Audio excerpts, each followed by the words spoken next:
BNP মানুষকে বলছে তারা সংস্কার মানে, কিন্তু আবার অফিসিয়ালি নোট অফ ডিসেন্ট দিচ্ছেন, তাহলে তো যে কোনো একটা ওনাদের বলতে হবে যে আমরা মানি অথবা মানি না। একটা পার্টির নোট অফ ডিসেন্ট তো একটা জাতির হানা ভোটের ম্যান্ডেটের জন্য এটা কোনো সাবজেক্ট হতে পারে না। নির্বাচন কমিশন আরেকটি নির্বাচন করার আর্থিক সংকট যেটা বা আর্থিক অবস্থা যেটা বাংলাদেশের জন্য আছে, আসলে নির্বাচন তো জাতীয় নির্বাচনটাই প্রধান নির্বাচন, তার জন্য সব প্রস্তুতি আমাদের নিতে হবে। সেজন্য ব্যালট বাক্স লাগবে, লোকের এমপ্লয়মেন্ট লাগবে, ট্রেনিং লাগবে। সেই নির্বাচনেরই যা প্রস্তুতি, এটার মাধ্যমে এটা হয়ে যাবে। শুধুমাত্র ব্যালট ছাপানো এবং কিছু ট্রান্সপোর্ট সেই সময়ের জন্য একটু খরচ হতে পারে।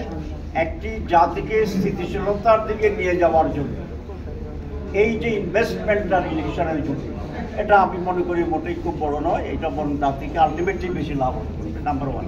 নাম্বার টু হচ্ছে যে এখানে আমরা যে সমস্ত শিশু ঐক্যমত্য পোষণ করছি, মূলত একটি দলেই কিছুটা নোট অফ ডিসেন্ট।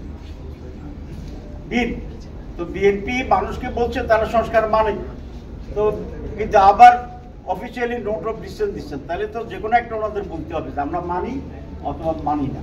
তো মানলে নোট অফ ডিসেন্ট আমরা আসলে তারা উল্টো করবো। আর যদি নোট অফ ডিসেন্ট দেন তাহলে তো প্রশ্ন এটাই আসে, তাহলে ওই সংস্কার ওনারা মানছেন না। জাতিকে পরিষ্কার করার জন্য আমি আহ্বান জানাচ্ছি, নাম্বার ওয়ান। নাম্বার টু হচ্ছে এই যে নোট অফ ডিসেন্ট হচ্ছে একটা দলের, এটা কিন্তু আমাদের consensus committee note of dissent না। কনসেনসাস কমিটির পক্ষ থেকে যদি কোনো নোট অফ ডিসেন্ট থাকে, একটা পার্টির নোট অফ ডিসেন্ট তো একটা জাতির হানা ভোটের ম্যান্ডেটের জন্য এটা কোনো সাবজেক্ট হতে পারে না। হ্যাঁ, এখন তাহলে যারা দিচ্ছেন তাদের কি হবে? গণভোট হবে, যেগুলো নির্বাচন কমিশন কনসেনসাস কমিশন অ্যাকসেপ্ট করেছে নোট অফ ডিসেন্টের পরে। ধরেন আমরা 10 জন আছি, 8 জন একমত হয়ে গেলাম, তাহলে এটাই তো ডিসেন্ট। আমরা মনে করি কোনো দলের যদি নোট অফ ডিসেন্ট থাকে, তারা যদি ক্ষমতা আসেন, তখন তারা বিবেচনা করবে ম্যান্ডেট থাকলে যে আমরা এটা কি করতে পারবো। যেমন আমাদেরও একটা নোট অফ ডিসেন্ট আছে সপ্তাহের ভিতরে।